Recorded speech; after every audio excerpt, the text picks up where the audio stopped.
කියවීම මිනිසා සම්පූර්ණ කරයි. මෙන්න මෙහෙම කියන්නේ ඉංග්‍රීසි ජාතික දාර්ශනිකයෙක් වන සර් ෆ්‍රැන්සිස් බේකන්. ඉතින් ආයුබෝවන් ශකිස් දී YouTube channel එකට සාදරයෙන් පිළිගන්නවා ඔයාලා හැමෝම. අද මම ඔයාලව කොළඹ මහජන පුස්තකාලයේ රවුමක් එක්කගෙන යන්න කියලා තමයි බැලුවේ. කොළඹ මහජන පුස්තකාලය තියෙන්නේ නොම්බර 15 මාකස් ප්‍රනාන්දු මාවත කොළඹ 7 කියන ලිපිනයේ ඕගොල්ලන්ට වඩාත් ලේසියෙන් හොයාගන්න පුළුවන් විහාරමාදේවි පාක් එක ළඟ තමයි කොළඹ මහජන පුස්තකාලය පිහිටලා තියෙන්නේ. කොළඹ මහජන පුස්තකාලයේ කුඩා දරුවන්ට සහ වැඩිහිටියන්ට සමාජිකත්වයේ ගන්න පුළුවන්. කොළඹ මහජන පුස්තකාලයේ සමාජිකත්වයේ ලබා ගැනීමේදී ඒක කොටස් කිහිපයකට බෙදෙනවා. කොළඹ පදිංචි පුද්ගලයන්, කොළඹ පදිංචි නැතත් කොළඹ ඉගෙන ගන්න, කොළඹ රැකියාව කරන පුද්ගලයන්, ඒ වගේම කොළඹ පදිංචිත් නැති, කොළඹ ඉගෙන ගන්න හරි රැකියාව කරන්න නැති හරි කියන පුද්ගලයන් යන කාණ්ඩ කිහිපයටම කොළඹ මහජන පුස්තකාලයේ සමාජිකත්වයේ ගන්න පුළුවන්. ඒගොල්ලොන්ගේ ඉතින් තියෙන නීති රෙගුලාසි වෙනස් වෙනවා. එතකොට කොළඹ පදිංචි පුද්ගලයෙක්ට කොළඹ මහජන පුස්තකාලයේ සමාජිකත්වයේ ගන්නව නම් ඒගොල්ලොන්ගේ ජාතික ඇඳුම්පත හරි පාස්පෝර්ට් එක හරි පදිංචිය තාවුරු කරන්න පුළුවන් මොනවා හරි බිල් පතක්, ඒ කියන්නේ ජල බිල් පතක්, විදුලි බිල් පතක් එක්ක ආයුධ පත්‍රය සම්පූර්ණ කරලා අදාළ සමාජික ගාස්තු ගෙවුවා නම් හරි. එතකොට මම කියවනේ කොළඹ පදිංචි නැති අයටත්, කොළඹ පදිංචි නැති වුණත් රැකියාව හරි ඉගෙනුම හරි කොළඹ කරන කට්ටියටත් මේකේ සමාජිකත්වය ගන්න පුළුවන් කියලා.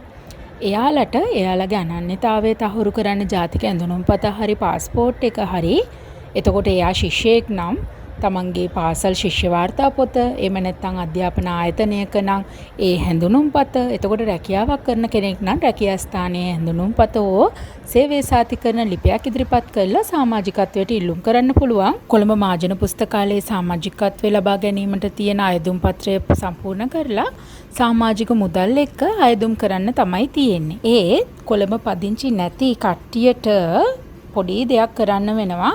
ඒගොල්ලොන් කොළඹ පදිංචි නැති හින්දා එයාලට කොළඹ 115 කියන අංකවල ඉන්න නගරයේ ඉන්න පුද්ගලයෙක් අපකාරයක් වශයෙන් ඉදිරිපත් කරන්න වෙනවා. එහෙම නැත්නම් නැවත ලබාගත හැකි අප තැන්පතු මුදලක් තැන්පත් කරලා සමාජිකත්වය ලබා ගන්න පුළුවන්. කොළඹ පදිංචිත් නැති, කොළඹ ඉගෙන ගන්නෙත් නැති, කොළඹ රස්සාවක් කරන්නෙත් නැති අයට අර විදියටම තමන්ගේ අනන්‍යතාවය ඔප්පු කරන්න ජාතික ඇඳුම්පත හරි පාස්පෝර්ට් එක හරි ඉදිරිපත් කරලා සමාජික ගාස්තු සහ ආයුධ පත්‍රය සම්පූර්ණ කරලා බාර දීලා අපකාරයෙක්ව අප මුදලක් තැන්පත් කිරීමෙන් මේ සමාජිකත්වය ලබා ගන්න පුළුවන්. හැබැයි දැන් මම මේ කිව්වේ එක් අවස්ථාවලදී ගෙවන්න ඕන සමාජික ගාස්තුවයි අප තැන්පතු මුදලයි වෙනස් වෙනවා. කොළඹ පදිංචිය නැති, කොළඹ ඉගෙන ගන්නෙත් නැති, රැකියාව කරන්නෙත් නැති අයගේ අප තැන්පතු මුදල රුපියල් 4000ක් වෙනවා. ඒක ජීවිත කාලයටම තියෙන මුදලක්. අනිත් එක ඕගොල්ලෝ සමාජිකත්වයේ ඉවත් කරගන්නවා නම් ඒ මුදල නැවත ලබා ගන්න පුළුවන්. මේ සියලු කොන්දේසි සම්පූර්ණ කරාට පස්සේ අපේ සමාජිකත්වය ලැබෙනවනේ. ඒ සමාජිකත්වය ලැබුණම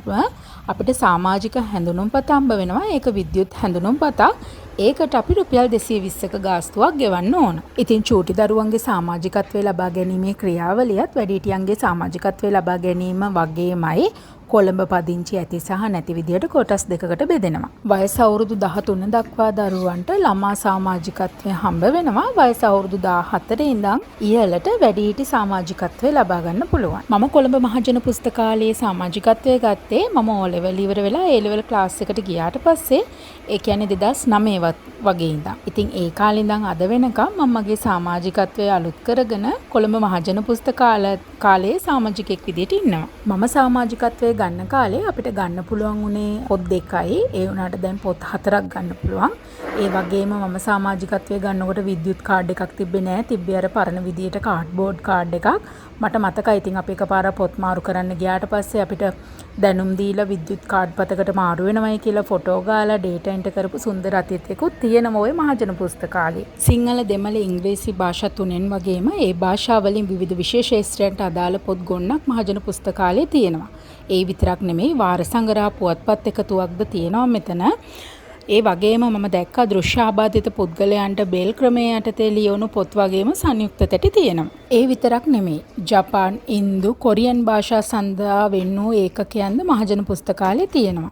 ඒ වගේම විමර්ශන ඒකක, අධ්‍යයන ශාලා, පරිගණක අංශය, ජංගම පොත් බෙදාහැරීමේ අංශය වැනි සේවා කිහිපයක්ම මහජන පුස්තකාලයේ තියෙනවා. මහජන පුස්තකාලයේ පොත් ගන්න යන අයට, ඉගෙන ගන්න යන අයට ආපන ශාලා පහසුකම්, වැසිකිලි පහසුකම්ද තියෙනවා. ඉතින් මම අර කලින් කිව්වා වගේ අපිට දැන් දැන් මහජන පුස්තකාලයෙන් එක පාරකට පොත් 4ක් අරගන්න පුළුවන්. ඒ වගේම දවස් 30ක කාලයක් හම්බ වෙනවා අපිට මේ පොත් කියවලා නැවත බාර දෙන්න.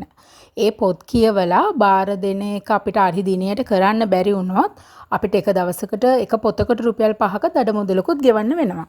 ඒ වගේම අපිට හම්බ වෙන සමාජිකත්වයට පොත් බෑරකට ගෙන යාම වගේම මම අර ඊට සඳහන් කරපු සියලුම සේවාවන් ලබා ගන්න පුළුවන් වෙනවා. ඒ කියන්නේ පත්‍ර බලන්න පුළුවන්, වාර සංග්‍රහ බලන්න පුළුවන්, විමර්ශන ඒකකයට යන්න පුළුවන්, අධ්‍යයන ශාලාව පාවිච්චි කරන්න පුළුවන්. අන්න ඒ වගේ ලොකු සේවාවන් ගොඩක් අර පුංචි සමාජිකත්වයට අපිට හම්බ වෙනවා. ඉතින් කොළඹ මහජන පුස්තකාලය හැම බදාදා දිනයක වගේම රජයේ නිවාඩු දවස්වල විවෘත වන්නේ නැහැ.